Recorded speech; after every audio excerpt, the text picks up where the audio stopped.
రాజకీయంలో సీఎం రేవంత్ దూకుడు ఆయనకు మైనస్ గా మారుతుందా? తొందరపాటు నిర్ణయాలతో ప్రతిపక్షాలకు టార్గెట్ అవుతున్నారా? ఏడాది కాలంలో అనుకోకుండా వ్యతిరేకతను మూటకట్టుకున్నారా? ఈజీగా ప్రతిపక్షాలకు రేవంత్ అలా ఎలా దొరికిపోయారు? ఇందుకే రేవంత్ తీసుకున్న నిర్ణయాలతో జరిగిన నష్టాలు ఏంటి? రానున్న రోజుల్లో ఆయన ఎలా ముందుకెళ్లాల్సిన అవసరం ఉంది? Let's watch.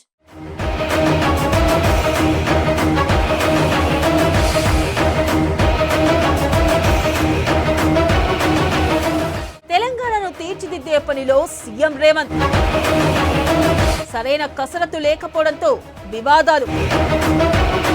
హైడ్రా విషయంలో మొదట్లో రేవంత్ కి మార్కులు. మూసీ ప్రక్షాళన విషయంలో తొందరపాటు నిర్ణయం. హైడ్రా మూసీ విషయంలో దూకుడుతో నష్టం.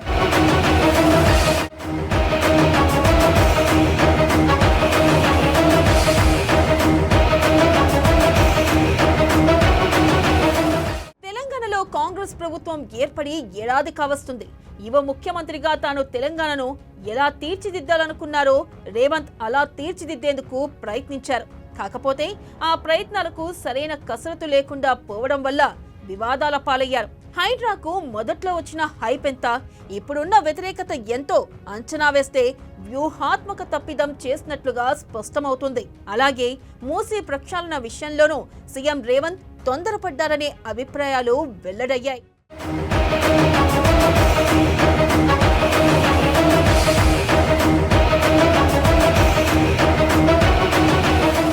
ఇక ప్రభుత్వం ఏ పని చేపట్టాలన్నా దానివల్ల నష్టపోయే ప్రజలు ఉంటారు. విస్తృత ప్రయోజనాల కోసం ఆ నష్టాన్ని కొంతమంది భరించక తప్పదు. అయితే ఆ నష్టాన్ని కూడా భర్తీ చేయడం ప్రభుత్వాల పనిగా చెప్పాలి. ఓ పని చేసే ముందు మీకు నష్టం జరగదని, మీరు చేసే త్యాగం వల్ల అంతా బాగుపడతామని ఒప్పించాలి. మూసీ విషయంలో కానీ హైడ్రా విషయంలో కానీ అలా చేసే ప్రయత్నం చేయకుండా దూకుడుగా వెళ్లడం వల్ల ఎక్కువ నష్టం జరిగింది.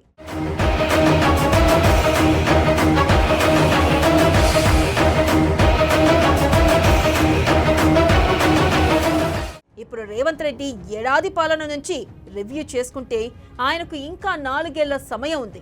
ప్రారంభించిన వైనం బాగానే ఉంది, కానీ వెంటనే డిఫెన్స్ లోకి వెళ్లాల్సి వచ్చింది.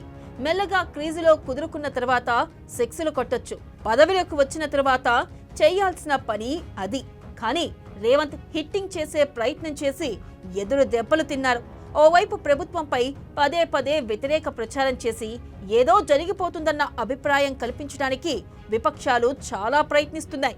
ఈ సమయంలో రేవంత్ దూకుడు తగ్గిస్తారా లేదా అన్నది కాదు, అన్ని పరిస్థితుల్ని సమర్థవంతంగా డీల్ చేసేలా వ్యవస్థల్ని అప్రమత్తంగా ఉంచుకోవాల్సిన అవసరం ఉంది.